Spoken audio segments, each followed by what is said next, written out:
Bom, pessoal, então essa questão aí, né, ela traz informações aqui para a gente a respeito da formação do ferro, né, na siderúrgica.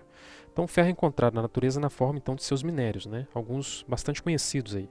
A hematita, que é o Fe2O3, a magnetita, que é o Fe3O4, e a ustita, né, que é o FeO, óxido de ferro. Então, na siderurgia, então, esse ferro gusa ele é obtido então pela fusão, né, desses minérios de ferro em altos fornos em condições adequadas, né. E uma das etapas neste processo é a formação do monóxido de carbono, CO, né? E ele é utilizado para reduzir, no caso, o FeO, né? Conforme a equação demonstrada para a gente aí. Então essa equação aí, vamos colocar aqui de novo, que vai ser a nossa equação global, ela tem o óxido de ferro, FeO, só um momento, Augusto,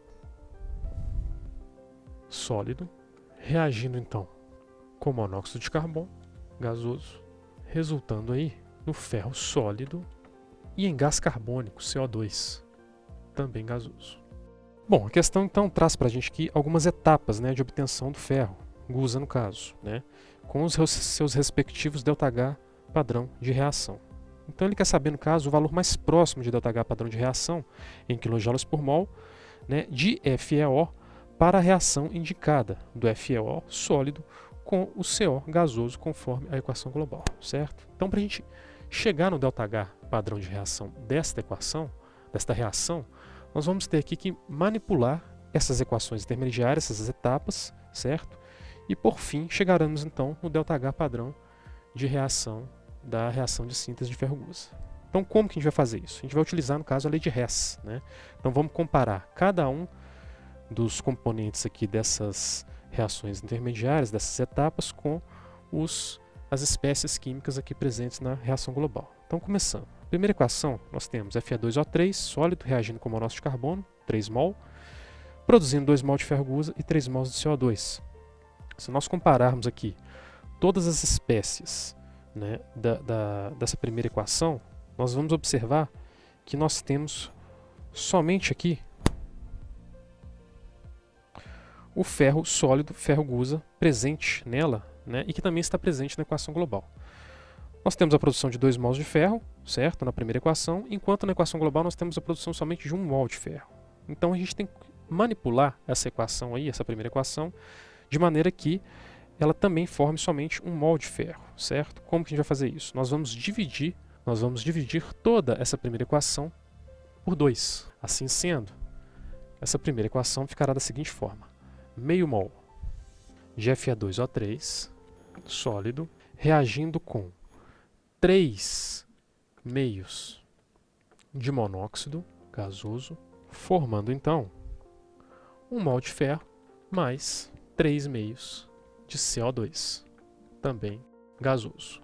Como que fica o ΔH dessa primeira equação química aí no caso? Nós vamos dividir esse primeiro ΔH por 2, né, mantendo o seu sinal, já que nós não invertemos essa equação, ela ficou no mesmo sentido.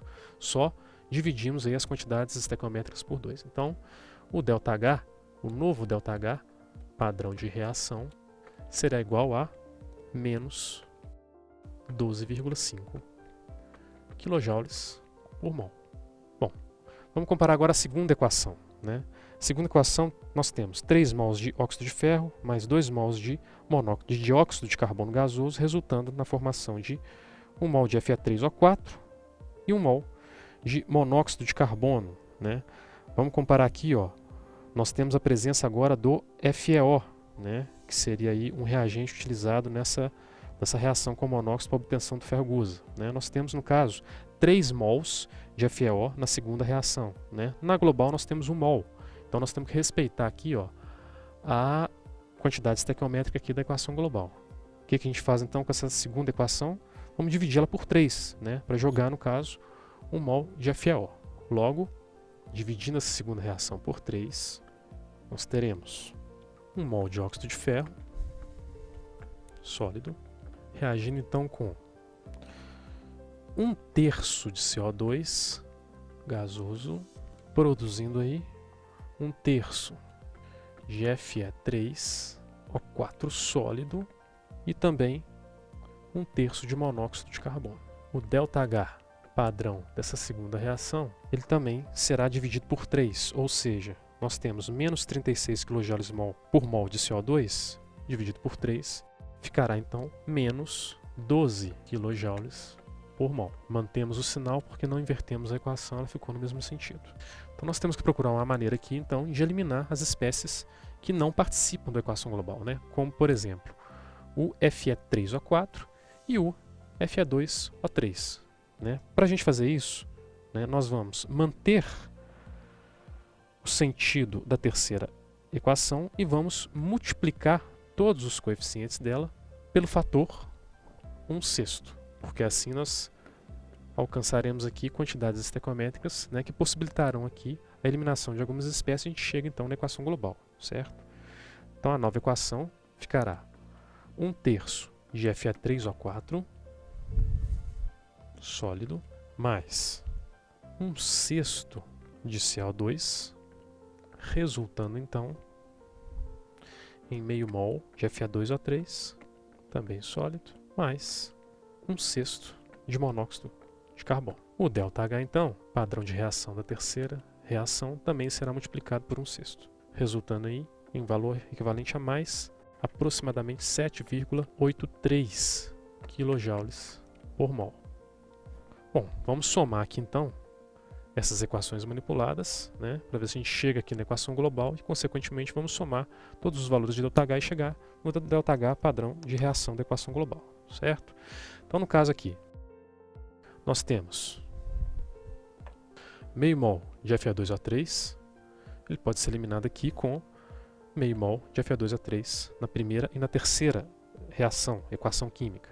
O 1/3 de Fe3O4 sendo eliminado com 1/3 de Fe3O4, certo? Os demais participantes, nós temos o monóxido de carbono, né? 1/3 de CO com 1/6 de CO, resulta em meio mol de CO, certo? 3 meios com menos meio, nós encontramos então uma quantidade equivalente exatamente igual a 1 mol de monóxido. Então a equação global aqui embaixo vai ficar da seguinte forma. Nós temos a presença do FeO sólido mais 1 mol de monóxido de carbono gasoso, somando os participantes, resultando em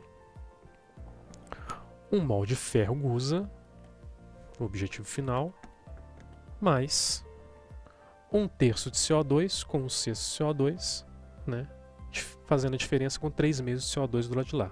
Então nós encontraremos aqui 1 mol de CO2 gasoso. Exatamente a equação de obtenção aqui do ferro gusa, que seria a equação global. Ou seja, o ΔH padrão de reação da reação de obtenção do ferro gusa será a soma dos ΔHs das três reações químicas. Então, menos 12,5, menos 12, mais 7,83, nós chegamos no valor igual a menos 16,67 kJ por mol. Assim sendo, a resposta mais próxima aí da questão vai ser a letra B de bola.